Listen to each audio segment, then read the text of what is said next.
Dawn. Garen was strolling alongside the street next to the river wearing his black coat. On his left, sounds of river colliding against the bank could be heard. The midnight wind blended itself with the gloomy surroundings. One cannot help but to feel as if winter was just around the corner. Garen had his hands inside the pockets of his pants while strolling, the coat masking the torn shirt that he was wearing inside. He unbuttoned his shirt and looked down on his chest, only to find the red mark on his exposed skin slowly fading away. His hands reached to his stomach. Still can't shake off the pain. At the corner in front of the street, an old lady appeared in her gray gown, gently pushing her cart. On her cart stood a cylinder-shaped black container, and on the container's surface were the words, 2 yuan milk. A girl in a thick white fur coat rushed over to the cart. She took out some money and gave it to the old lady. In exchange, she left with warm milk in between her palms. Garen tightened his shirt due to the decreasing temperature around him. He too hurried towards the old lady. "Can I have one, please?" Of course, the old lady answered. Her face wrinkled with age, so was her skirt, but she looked surprisingly neat. She took a small yellow cup from under her cart and put it under the container. She poured the milk into the cup and passed it to Garen. He gave the old lady 2 yuan, carefully holding the cup in his hands, and headed off to the arc just by the corner. The billboards at each side of the closed shop had coincidentally formed an enclosure that prevented the wind from blowing onto Garen. Garen laid his back against the wall, looking at the milk cart that was going further away from him. Every now and then, residents came out of their houses to buy milk from the old lady. She handed them their drinks, they handed her the money, and she continued her journey. The scene of him bursting number 101 with one blow recurred in his mind. "I've murdered again." Garen closed his eyes, seemingly stuck in recollecting his thoughts. "I was born with a talent that none others have, the ability to swiftly cross the gap others spent years to build. But is it a blessing or a curse? Because of this, I have no progress in sculpting my heart and soul. Abruptly increasing strength, causing my desires to be set loose and spiral out of control. Is this what I'm facing? Am I going down the righteous path or the demonic path?" Coming back from his senses, he immediately discontinued his thoughts. He took a sip of the warm milk, the vapor from the drink steamed onto his face. The rich aroma of the milk seeped itself into his nostrils and left him feeling oddly satisfied.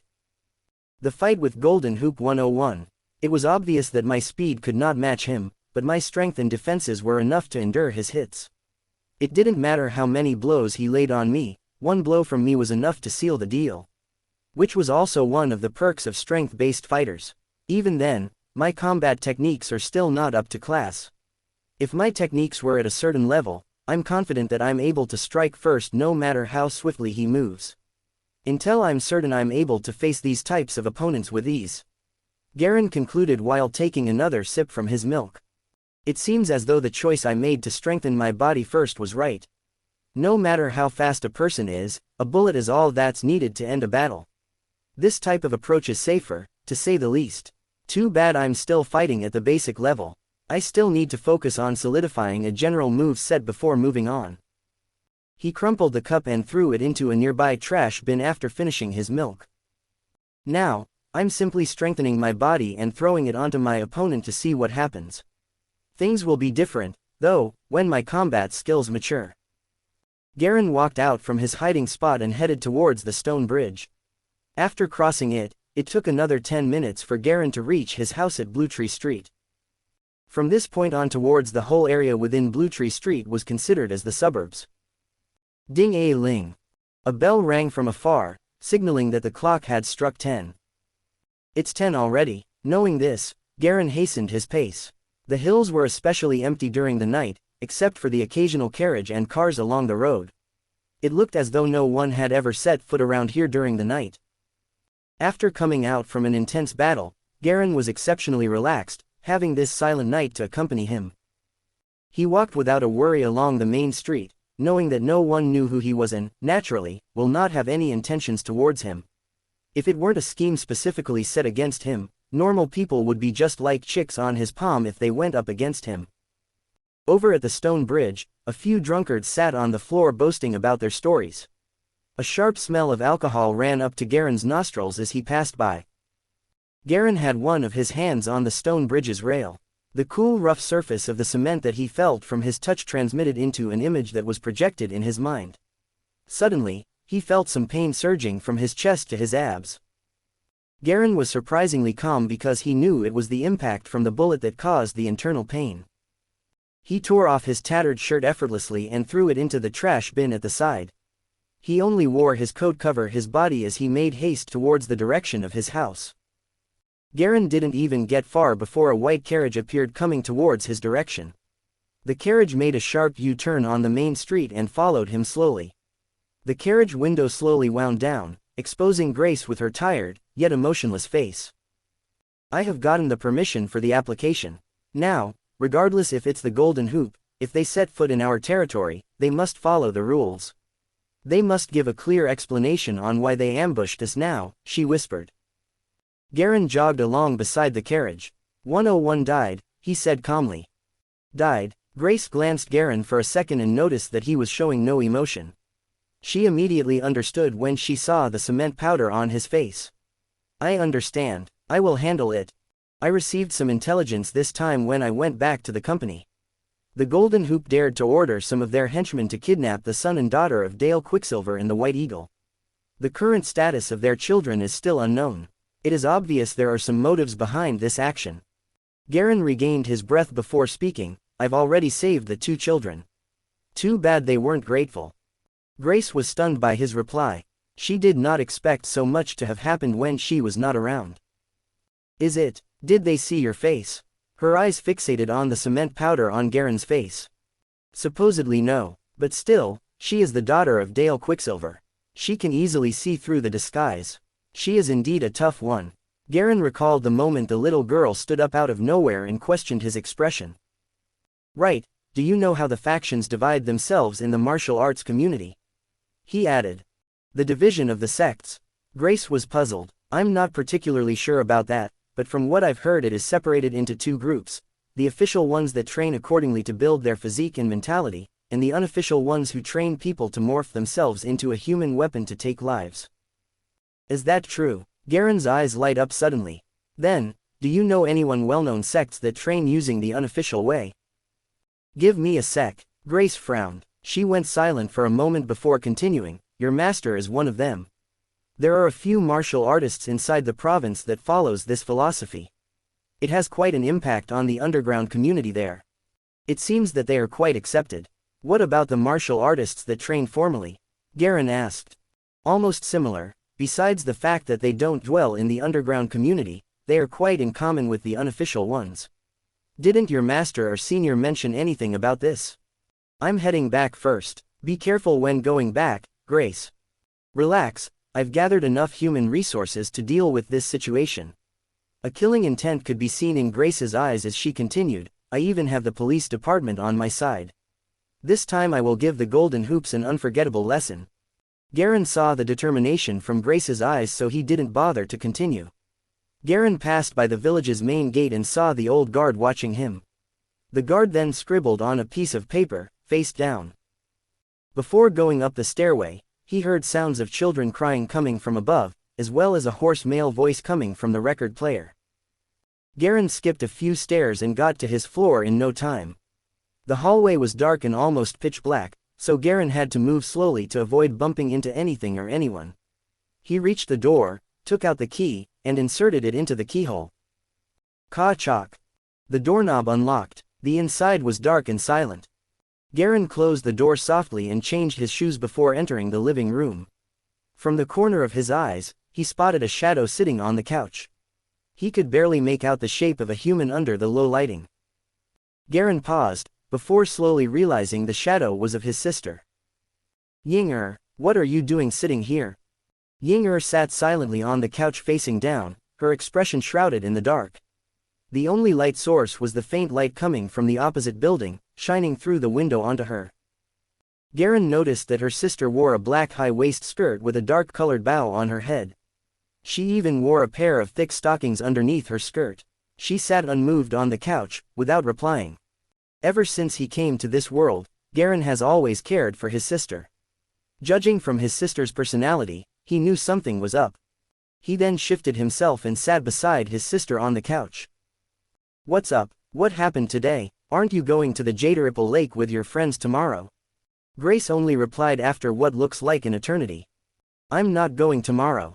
What happened? Garen frowned. For Garen, he always thought that the world was different inside and outside the house. To him, home was a place where he could free himself from all his worries. He could only be himself when he was with his innocent sister who only knew how to treat him well. Plus, Ying was the last one he wished to hurt. It's nothing, stay out of it. Ying turned her head away. I'm just a little bit tired, that's all. Garen grinned, stretched his hands out to both sides of his sister's cheek, and pulled. Ah, OWH, what are you doing? Ying erupted. She tried to pull Garen's hands away from her cheeks, but despite her best efforts, her struggles were ineffective. Don't worry so much when you're inside the house. Take some rest. I'm sure after a good night's rest you'll be fine. Garen let go of his hands. Don't forget you still have me, Pa, and Ma in the house. Do you want me to kill you? Ying stood, punching and kicking Garen in a completely arbitrary manner. Nonetheless, she didn't exert too much force to prevent hurting Garen by accident. You shouldn't look down on your brother, Garen smirked, steadying his body to let Ying hit him. Are you tickling me by any chance? Gah, Ying was truly angered now. It seems as though you won't know wrath if I don't use my true power. Thump. She threw a heavy punch at Garen's face. Hey, not the face. Garen was caught off guard by his sister. He quickly avoided his sister's incoming punches, dug his head in between his arm, and hid somewhere in the living room. Ying followed closely behind him, chasing and trying to beat him. Both of them made a fuss in the living room. After quarreling for a while, Ying was finally exhausted. She then dropped bum first onto the couch. Huff, it has only been months and already your body has grown bigger. What do you eat every day? It's absurd. She caressed her fists. Garen felt nothing, yet her fists were red with bruises. I told you I'm practicing martial arts. I'm even a formal disciple of a master. I'm different from amateurs like you. Garen purposely showed off his proud face to his sister. You are really getting on my nerves. Ying felt a sudden urge to give her brother more beatings.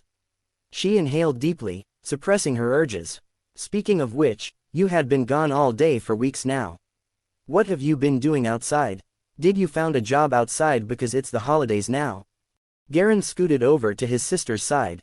Nothing much, I usually jog around evening, right? Plus, I need to train some of my basic techniques at the dojo. It's normal if I came home late.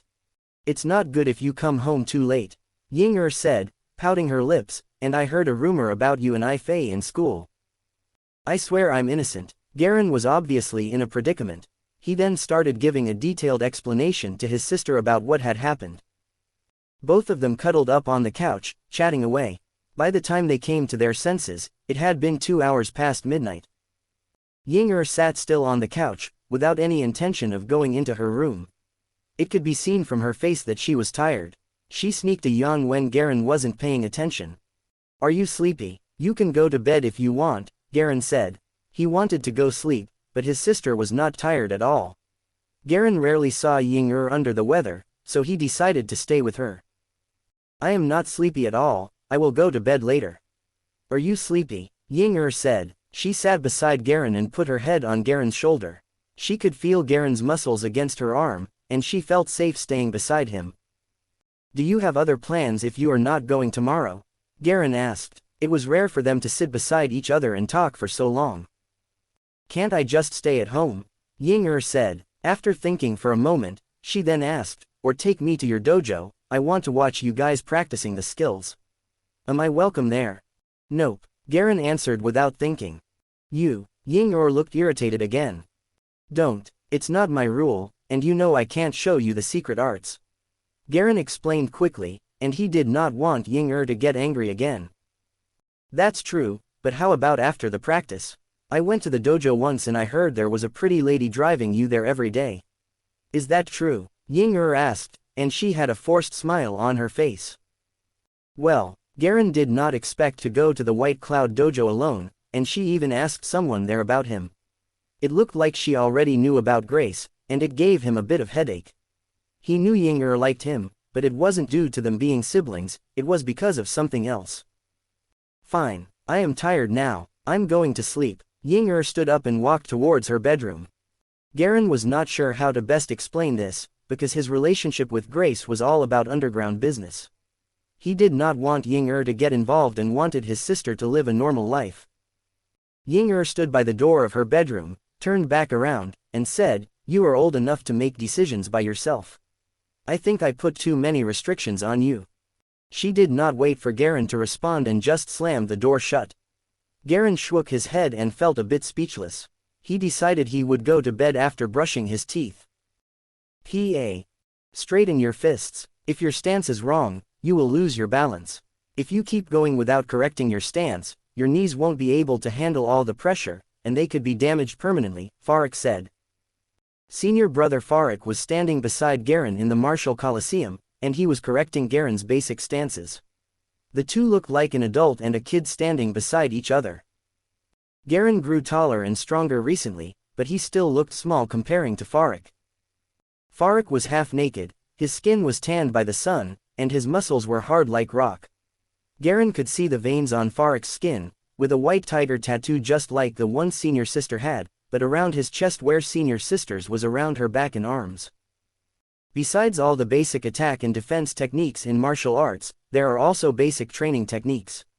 I've told you that these training techniques were developed by the masters, and with these training techniques, you will learn how to use your force without hurting your muscles or bones, how to maximize the potential of your skills, and how to minimize the damage you take. Countless senior members improved the training techniques based on their own experiences, and those techniques are the secret of building your body. Farik's gray hair was all over his shoulders, and he looked wild but gentle with his white pants. Garen, remember, you must perfect this form.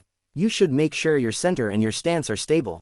Don't make any mistakes. You need to be steady and solid, like a mountain. Farik patted Garen's back as Garen was practicing the forms of White Cloud combat arts. If your form is not perfect, your knees and shoulders will be damaged by the stress. Farik added. Yes, senior brother. Garen nodded. Some beginners focus too much on the core theories, thought they would be able to create their own skills. They thought that their own creations were much better than the traditional techniques. Some even said the skills the beginners created were not effective at all without the fundamentals, but that's only half correct.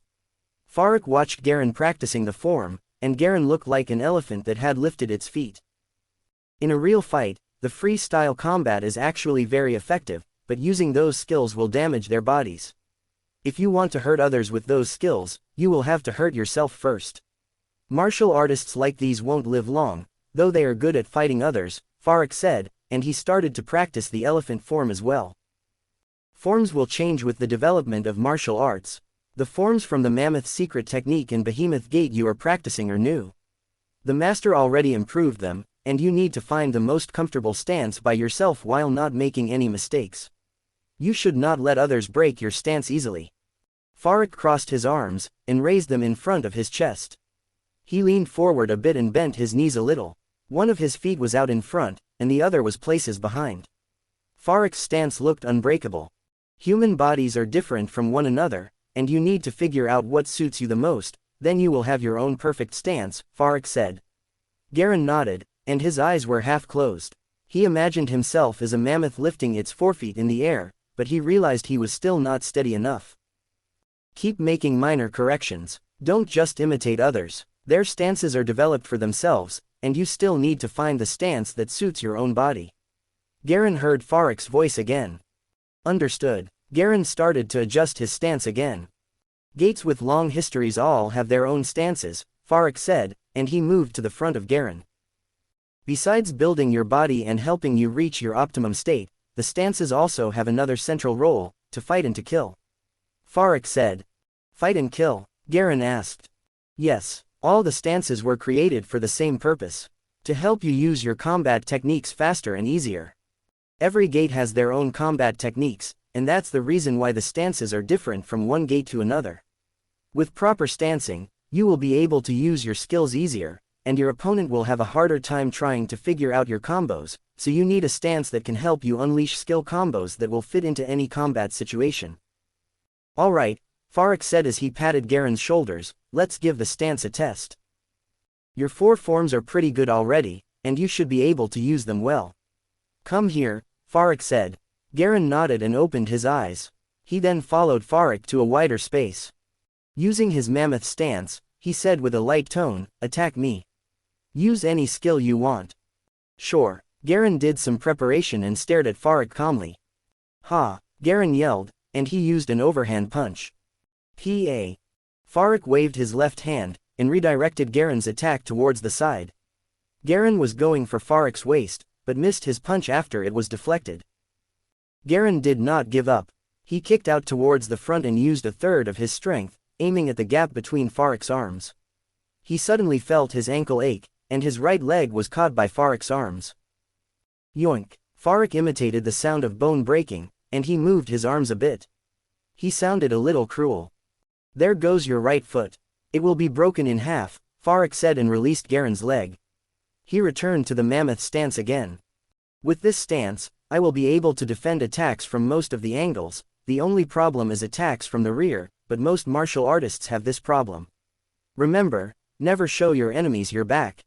A good martial artist will never show his back to the enemy no matter what happens. He added. Understood. Garen nodded. He knew Farik was speaking from his own experience. Farik stood straight, smiled, and said, most of the time, you have to try it yourself after you know the theory. If you don't try it yourself, you won't be able to understand it well, and you won't be able to use in real fights. I suggest you try it when it's safe, and help your body memorize it. Senior brother, what do you mean, try it? Garen asked. Go to the stage exam. You will see many different styles in the amateur stage exam, and you can practice what you learn there. Farik blinked his eyes and asked, your explosive fist arts is good enough for defending, right? You know about that? Garen was surprised and asked. Yeah, you don't need to hide it. We all know, otherwise the master wouldn't have let you do whatever you want. Your talent is the best among us, and we wonder how strong you will become in the future. Farik smiled and patted Garen's shoulders. Farik, senior sister, and junior brother all knew Garen was extremely talented, and they were willing to see him improve. They never hid anything from him, and they tried to teach all the things they knew to Garen. The stronger Garen was, the stronger the mammoth gate would be. Though Farik did not really like senior sister, they were in a competing relationship and they sometimes argued. However, they would never engage in a real fight. They learned from the same master, so there was no point in them fighting each other. They all wanted the mammoth gate to be better, and they would never show weaknesses to the true enemies. For almost 20 days, Garen practiced the White Cloud combat arts under second senior brother Farik's supervision. Farik corrected all of the mistakes that might cause Garen injury before Farik could spend time on his own training. Since Farik supervised him in person, Garen could not use the 2 attribute points he had accumulated from all these training days. The abrupt enhancement of power would alert Farik and expose his special ability. Boom, boom. In a bright training room, 2 arm-sized dark iron sticks were mercilessly hitting Garen's back and chest as beads of sweat splashed all over the cement floor. The 2 strong students wielding the sticks were panting and had no strength left to continue striking. Okay, thank you, get some rest. Garen stood up straight, relaxing the muscles of his upper body. Yes, brother Garen, said the 2 students, as if they were just absolved of a severe punishment. They put away the iron sticks and left the room hastily. Standing alone in the center of the room, Garen felt the bright sunlight shining through the window and onto his naked upper body, reflecting the glossy sweat. Woo! Garen let out a long exhale as his muscle gradually relaxed. It was lively outside as the indistinct sounds of an accordion drifted from the street, along with loud roars. Garen glanced at the window. Looks like the government holding a celebration for completing the central sculpture. It's surprising that it lasted so many days. Garen paced to the window and looked down. A group of kids with red shirts, black hats, and small black and white striped Federation flags were passing by the dojo in lines. They were looking around aimlessly, and the lines were a mess, but with their cute faces and young skin, they had attracted a lot of people on the street. There were also parents and relatives following them, cheering them on. The scene was chaotic, yet rhythmic. There were several long tables placed by the streets, covered with white tablecloths. People were busy setting out fruit plates and cakes on them, but some, including a group of beautiful girls, had already sat down and start tasting. The two students who helped Garen practice were also there, smiling and chit-chatting with two girls. Garen couldn't help laughing. No wonder they were so reluctant. Of course they were. You couldn't possibly forget which holiday it is today. Third senior brother Joshua spoke from behind. Garen turned around and found that Joshua had shaved all the white hair from his head. Now his head was covered with bandages and he was wearing a white suit, which presented a weird scene, since he looked like a monk in a tuxedo. What holiday? Isn't for the completion of the central sculpture? Asked Garen, puzzled. It's the carnival, said Joshua speechlessly while rubbing his bald head. Have you practiced too much and lost your mind? Hiding indoors to train on your own on Carnival Day? This is a once-a-year event. 12:30. Carnival. Garen suddenly understood and said, every December 30th, I almost forgot. He pulled his jacket from the hanger and put it on slowly, covering his powerful muscles. Brother, how do you have time to come back to the dojo? Shouldn't you enjoy yourself during the holidays? If only first senior's sister didn't beat me into pieces, then you wouldn't even have the chance to tell me to enjoy myself, said Joshua sourly. Okay, hurry up. You must have someone you want to see, right? Yeah, Garen smiled, dressed himself up, and grabbed his key from the shelves. So excuse me for leaving first. Thank you, brother, for reminding me, or I would have missed something really important. That's more like it. Bring me something nice to eat when you come back, said Joshua, waving his hand. Garen stepped out of the training room. He washed off the sweat from his face with tap water and left. A noisy and sweltering turbulence blew directly on his face as soon as he stepped outside. Everyone was crowded on both sides of the street while watching the slowly marching parade. A circus troupe passed by as pigeons burst out from magic tricks and soared up into the sky. Garen followed the street and went toward Pennington Street.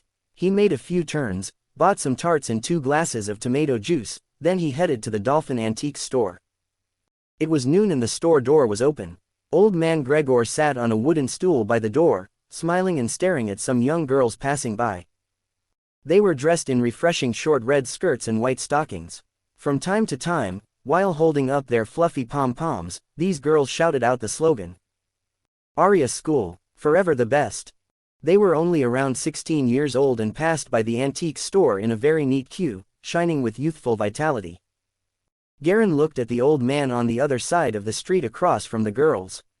He smiled and held up his food to him. Garen really stood out with his tall figure, handsome face, dark purple short hair, and maroon eyes. He had not stopped exercising and was becoming more robust. Like a heating furnace, his spirit outshined others.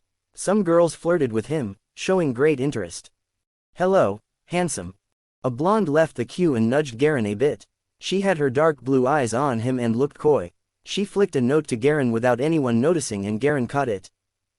You are beautiful, but, said Garen. He pinched the note in his fingers, shrugged and shook his head. Disappointment flashed in the blonde's eyes. The girls moved away and shouts of slogans would sound out occasionally. It was so packed that Garen had to push through the crowd as he went directly to the antique store. How are you, old man? I mean for the carnival, asked Garen.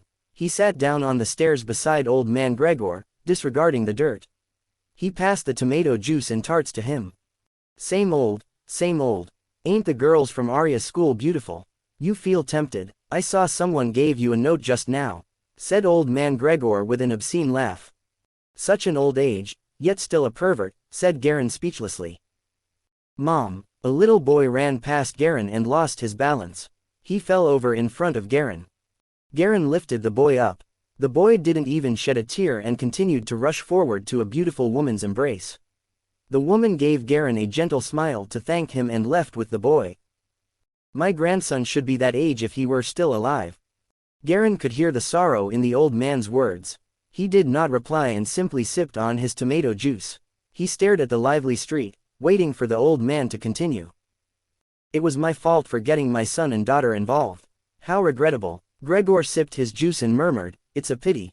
But there is no medicine for regret in this world. Is there even any sense in regretting? Asked Garen lightly. Looking back, the only point is to learn from your lessons and grow up. You are still young. You don't understand, said the old man with a smile. He exhaled deeply and said, when memories of the past occupy half of your life, you will know. Maybe. Garen didn't pursue the topic further. His face showed no expression. Garen, lad, said the old man who suddenly became formal, have you been curious why I would open an antique store here? Curious? Why would I be curious? Isn't it nice living an ordinary life like that? Garen gave the old man an odd look.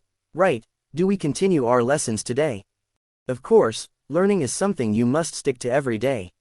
No breaks, said the old man who eventually collected his thoughts and stood up.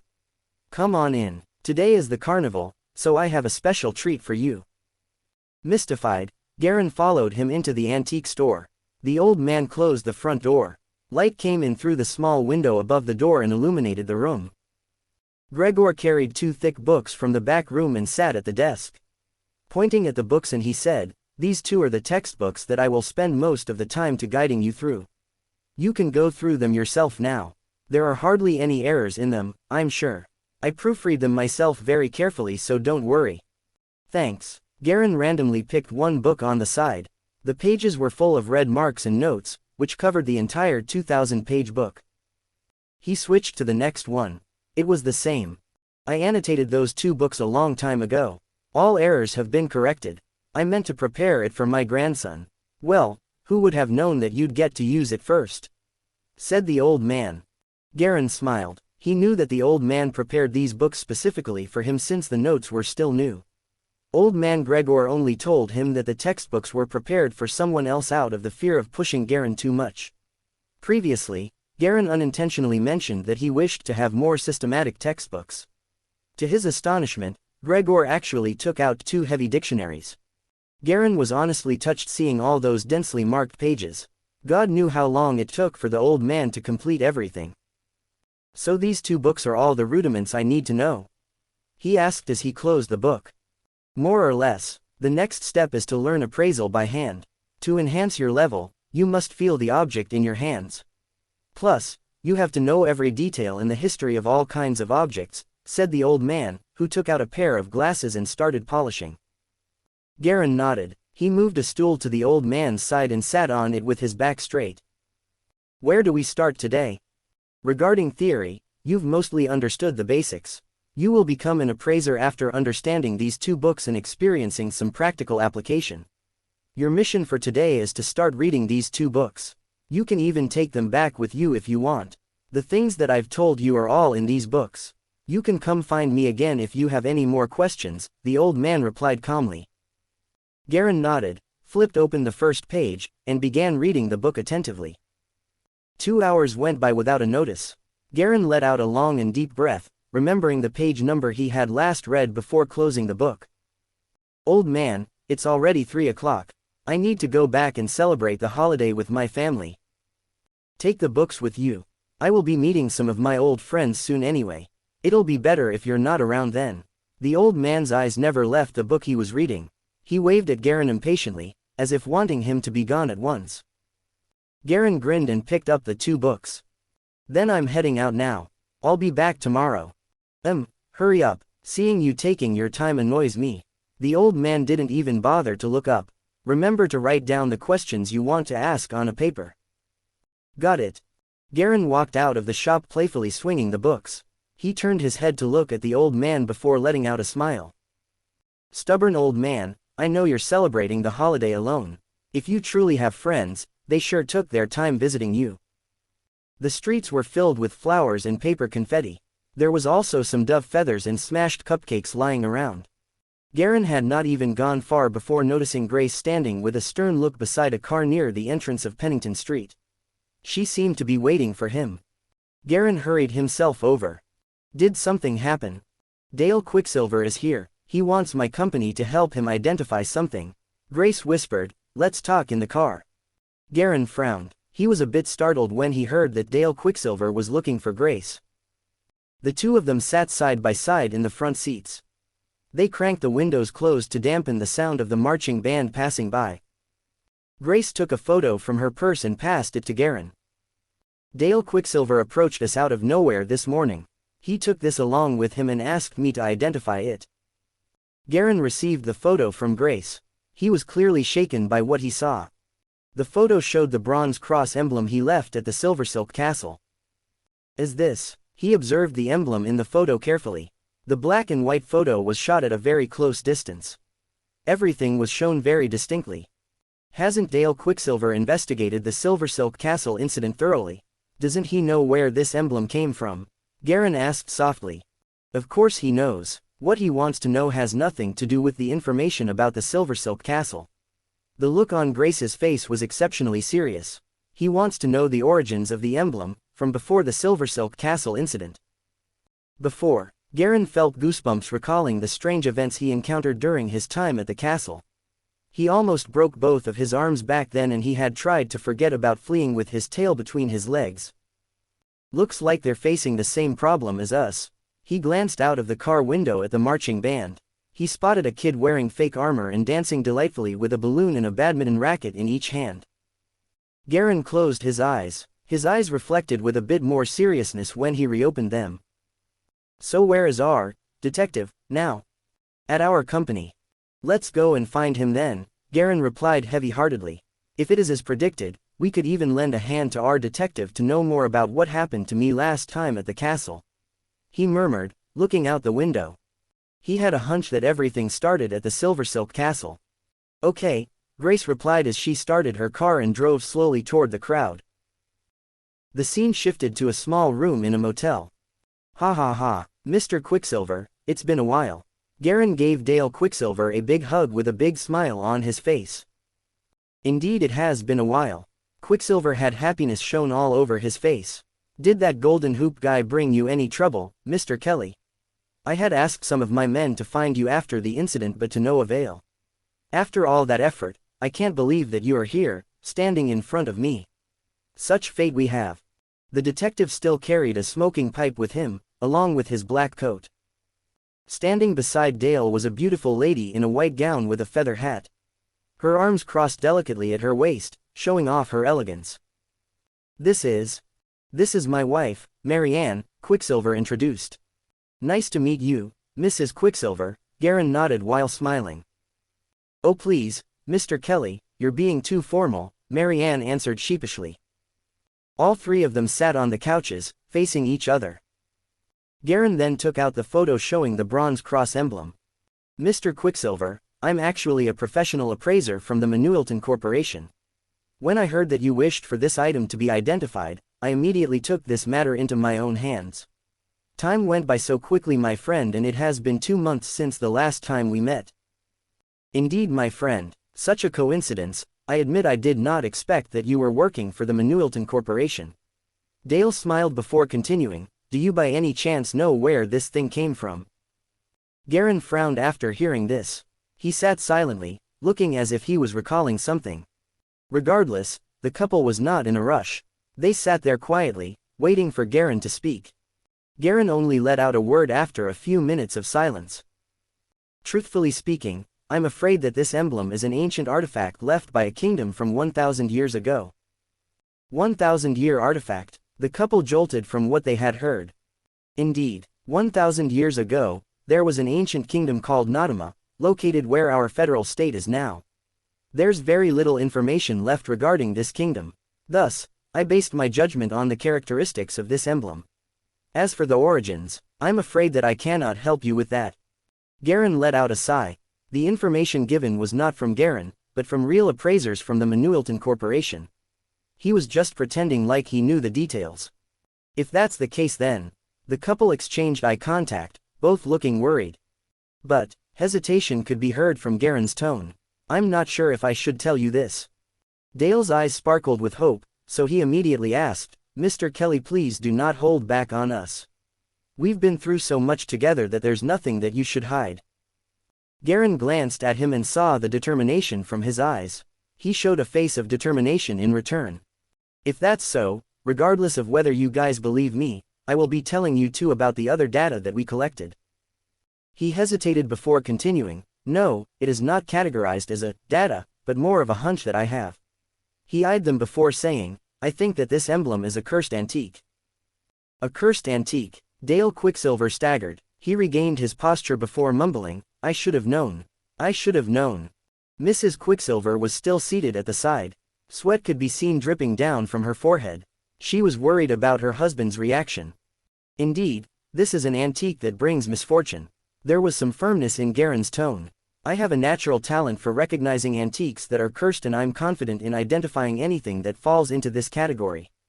However, would you mind letting me have a look at the emblem? Before I even came back to the company, the other appraisers had already returned the emblem to you too. I didn't have the chance to examine it for myself. This won't be a problem. Dale took out a small black box from his coat, clearly worried. Garen received the box and immediately opened it. What rested inside was a burgundy emblem surrounded by black swan feathers. The exact same emblem he had left at the Silver Silk Castle. Garen placed the box carefully on the coffee table, cautiously picking up the emblem. His expression immediately changed the moment the emblem fell into his hands. Without a doubt, the potential residing inside the emblem had grown since the last time he made contact with it. A cold piercing sensation slowly seeped from the emblem into Garen's body. With the emblem in his hands, it felt as if he was holding ice itself. This emblem definitely had at least a fraction of the black jade disk's potential residing in it. Judging by what he felt now, this power had grown at least twofold. Could it be? Garen seemed to remember a possibility. He raised his head and looked at Dale Quicksilver, who sat across from him. Mr. Quicksilver, you have to answer me this. Did anyone meet any accidents before you two got a hold of this emblem? How did you know? Dale's eyes opened wide. He stood up, breathing heavily. Please, stay calm. Mrs. Quicksilver ran over to comfort her husband, trying her best to make him sit back down. Please listen to what Mr. Kelly has to say. Huff. Dale Quicksilver let out a long breath.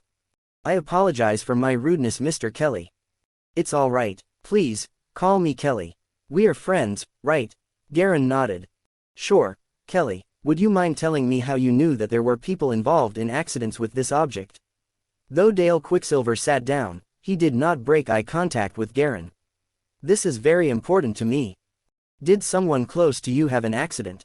Garen did not wait for him to answer before continuing. I apologize, this is also one of my natural talents. I can properly identify the status of these cursed antiques. It may be related to the fact that I'm fascinated by items like this. It's an instinct, an indescribable one. Instinct. Good, your instincts are indeed very accurate. Aside from this fascination, I think you were born to become an expert in identifying cursed antiques. Right now I need your help. Dale Quicksilver spoke in a serious tone. Do you know how to break the curse from this emblem? My friend, the White Eagle's son is in danger. In danger? What happened? Garen asked worriedly. He owed Dale Quicksilver a debt due to the case involving the Black Jade Disc, but Garen thought he had repaid Dale last time after the rescue. Though he was not particularly fond of Quicksilver's daughter, Garen still held respect for Dale. Regardless, the Black Jade Disc had helped him through a lot. He still felt that he was progressing from time to time. Dale Quicksilver picked up the coffee on the table and had a sip to calm his nerves before speaking. Since the Golden Hoop incident, things have been happening consecutively. Silvica, my old friend the White Eagle's son, unexpectedly received this emblem by chance. He subsequently got himself into trouble during his time at the Silver Silk Castle. What happened? Garen asked. He fell from the top of the castle. Dale took a breath in and continued, fortunately, there was stuff below him that helped to disperse the impact. But after the incident, he fell into a coma and we don't know which region of his brain was injured. Lady Marianne continued from where her husband had stopped and said, what's strange is that the doctor performed a full-body examination on Silvica and found no damage to his brain.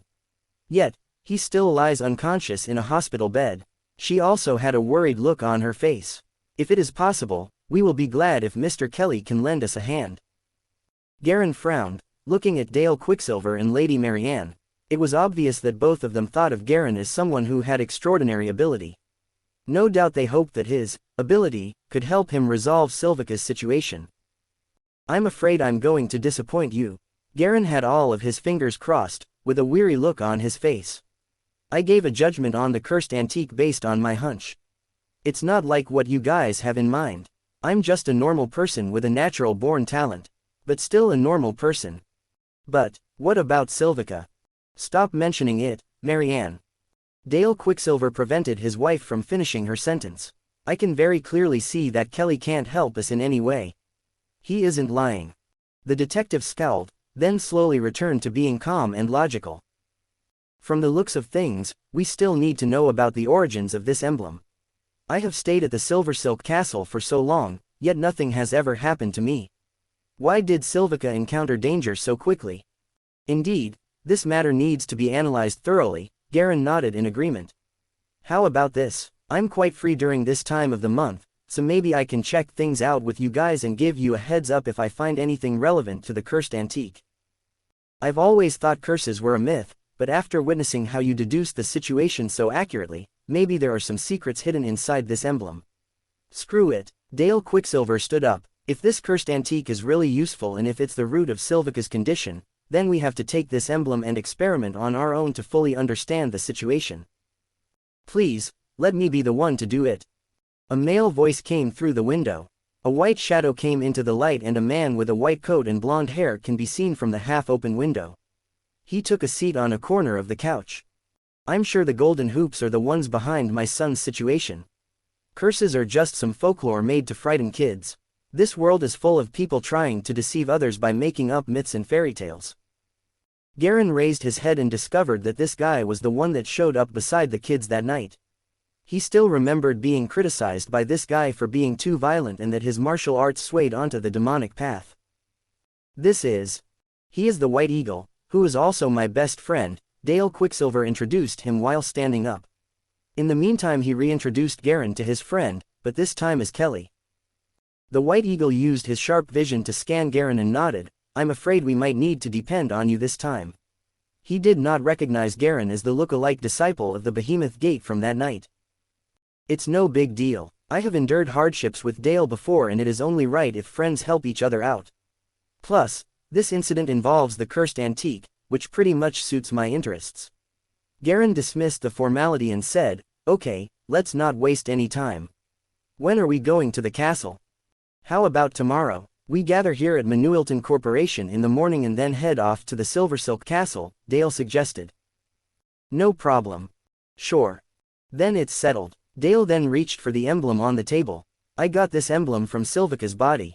I thought that it was suspicious, so I brought it here to be identified.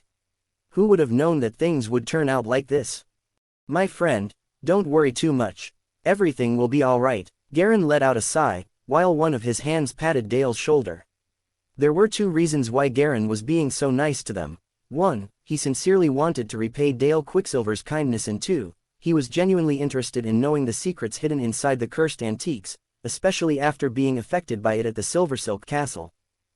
If there's nothing else, then I need to go back home to celebrate the holiday with my family.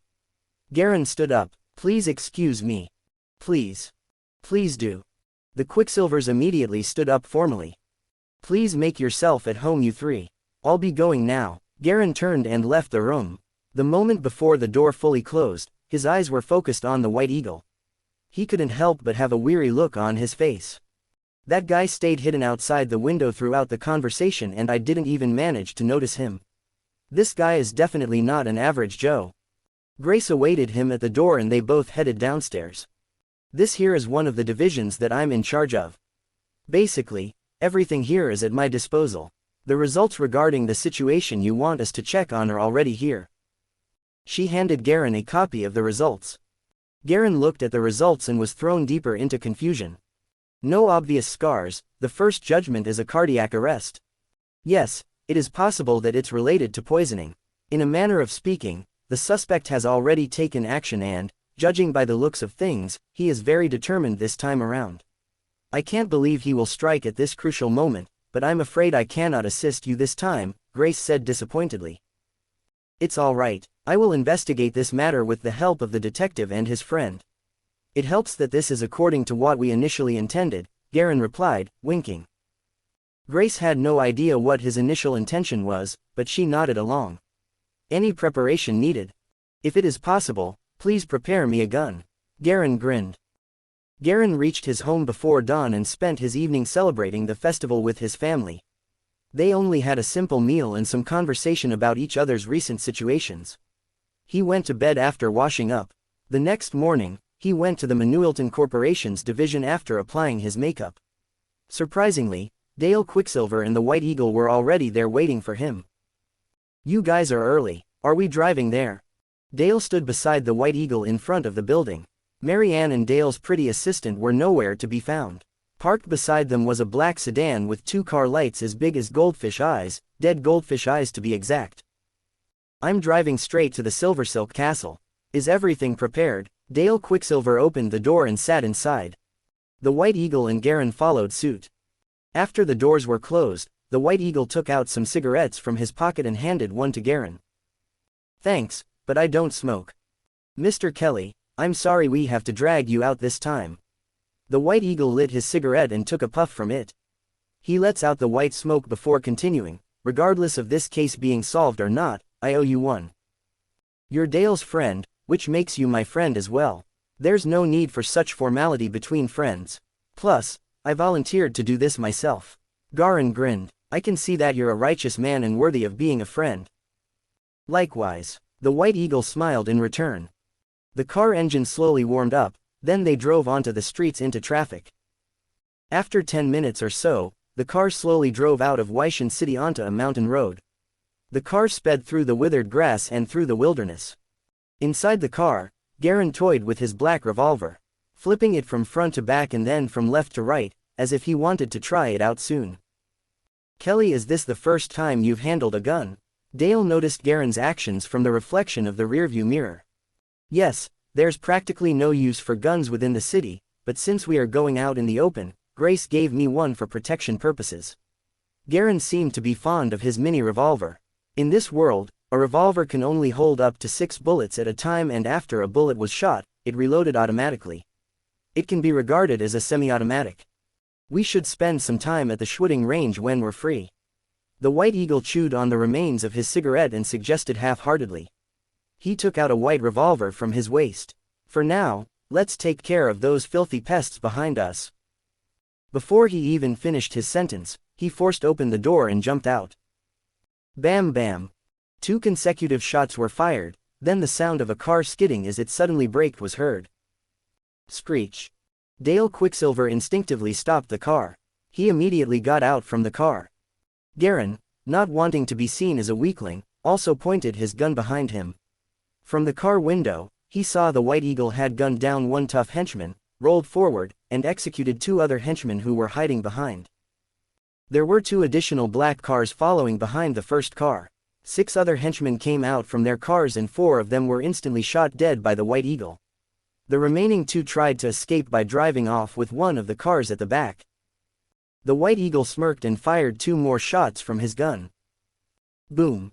The car exploded while trying to make a turn and burst into flames. The smell of petrol mixed with burning rubber wafted over the air. The battle was over before Garen even exited the car. Such rapid movement, such precise aiming. Garen could not help but be impressed by the White Eagle's killing efficiency. Their 3 faces were red from the glow of the burning flames. Dale Quicksilver bent over to examine the corpses. They're from the Golden Hoop. Filthy pests. White Eagle spat and swung his white coat to shake off the dirt he picked up from his actions earlier. He noticed Garen getting out of the car and was impressed by how Garen handled the situation calmly. Looks like Mr. Kelly has been through situations like this.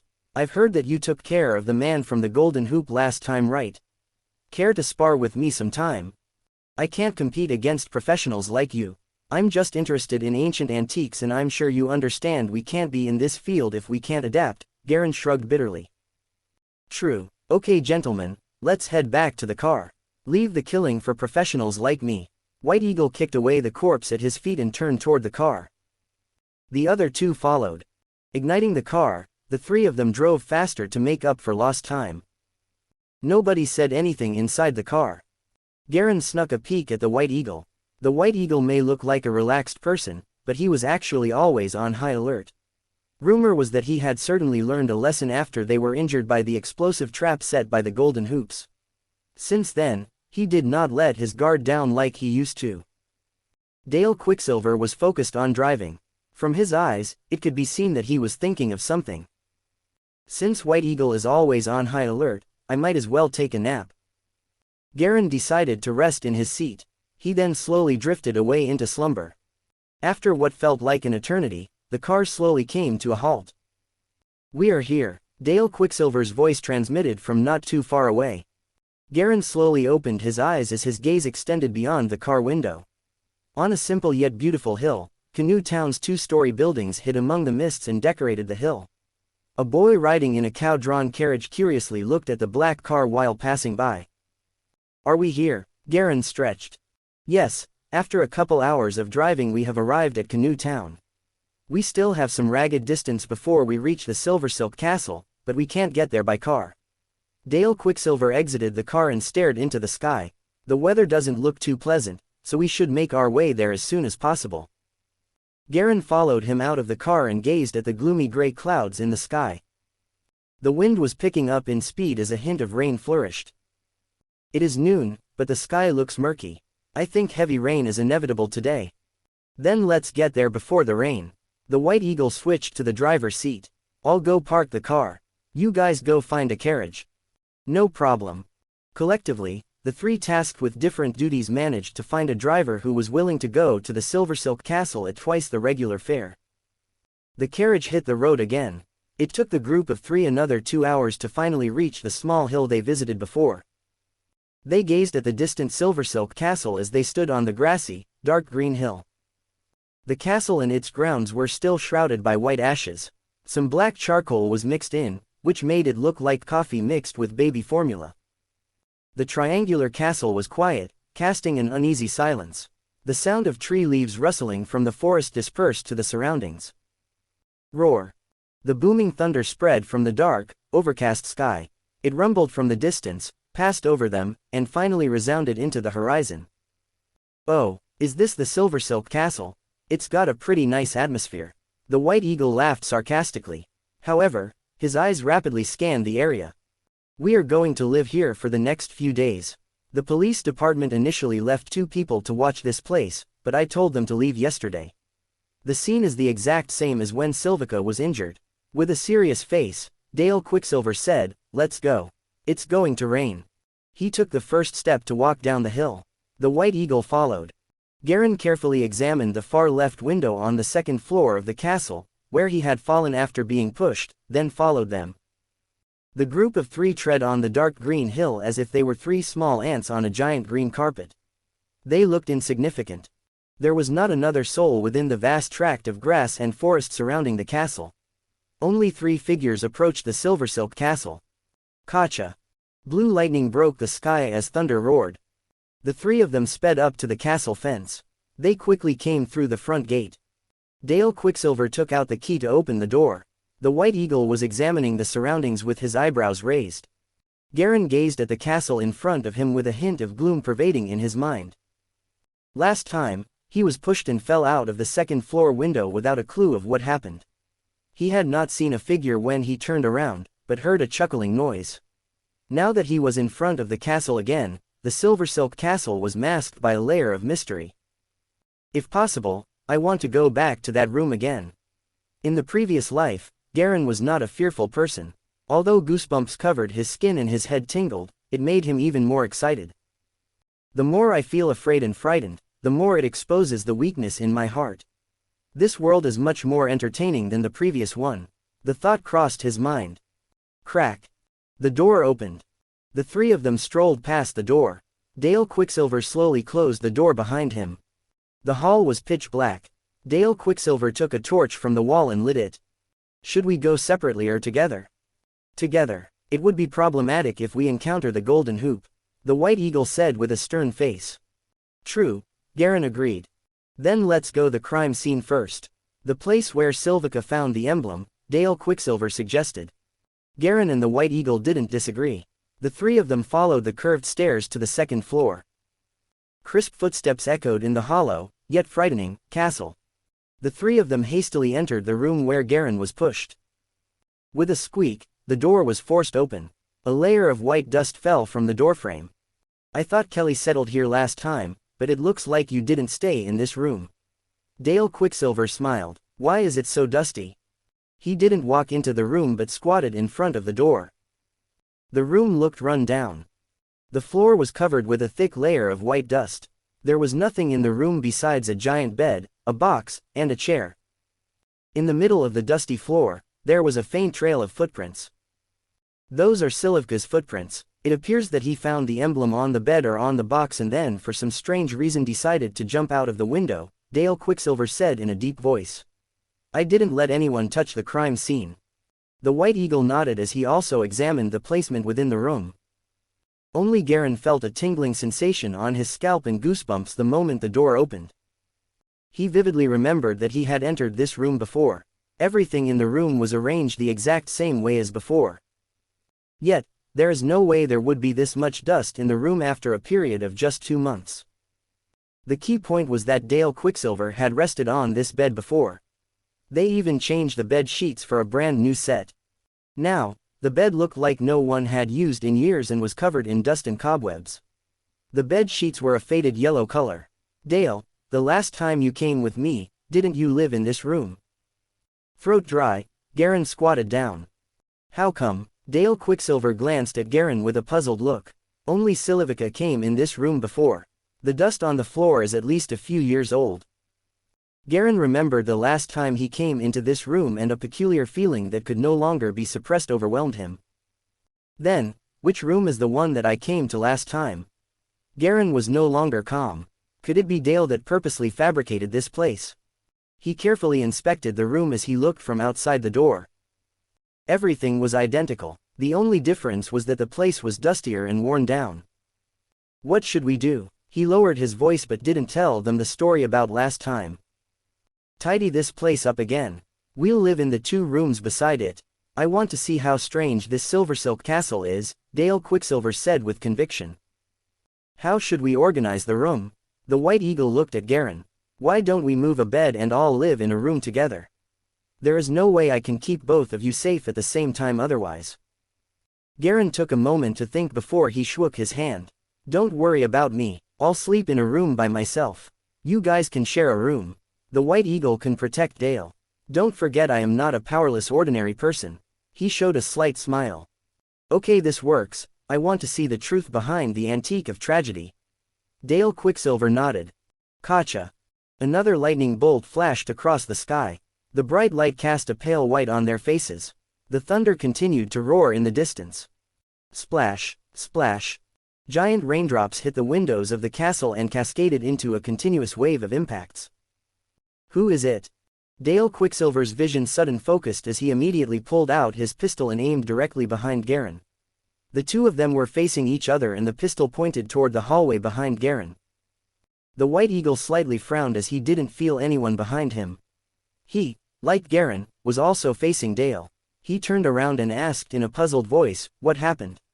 I didn't feel anyone behind me. Garen also turned his head around to see an empty hall. No, I saw a black shadow flash down the hall. It was clearly spying on us, Dale said with a stern face. If it was because of the metal lamp on the right side of the hall, I would not be able to see the person's shadow. So you are saying you saw a person's movement through the lamp's reflection? The White Eagle pondered as he followed Dale's vision to the copper-mounted lamp on the wall. Strangely, the bottom of the lamp looked bright without any corrosion.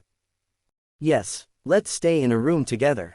It's probably safer this way, Dale said with his voice lowered. I don't mind, Garen nodded in agreement. He looked at the bronze cross emblem around Dale's neck as caution flashed across his eyes. Perhaps they were from the Golden Hoop. Looks like we have to be cautious now to see what tricks are they up to. The White Eagle said with a cold voice. The 3 of them moved 2 individual beds into an adjacent room. They tidied the room up a little before it was habitable to sleep with clothes. Garen knew that Dale Quicksilver and the White Eagle did not believe in the power of the antiques of tragedy. As long as someone else had control over the information, anything he said before could be impersonated and faked. They thought that the tragedies related to the antiques of tragedy were all caused by people. Garen wasn't certain either, but the Silversilk castle was strange. This time it isn't me that carries that bronze cross emblem, but Dale. From another perspective, I want to see what will happen to the owner of the emblem. When Garen moved to his bed, he secretly watched Dale Quicksilver. Bang! A dull thud reverberated through the door as if the wind had pushed the window against the window frame.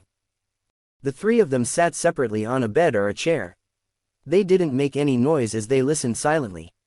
The sound of raindrops rose as they smashed against the window. It felt like someone was pouring water profusely onto the window. The howling wind from the other parts of the castle wailed in the hallway as if ghosts were screaming within the mysterious Silversilk castle.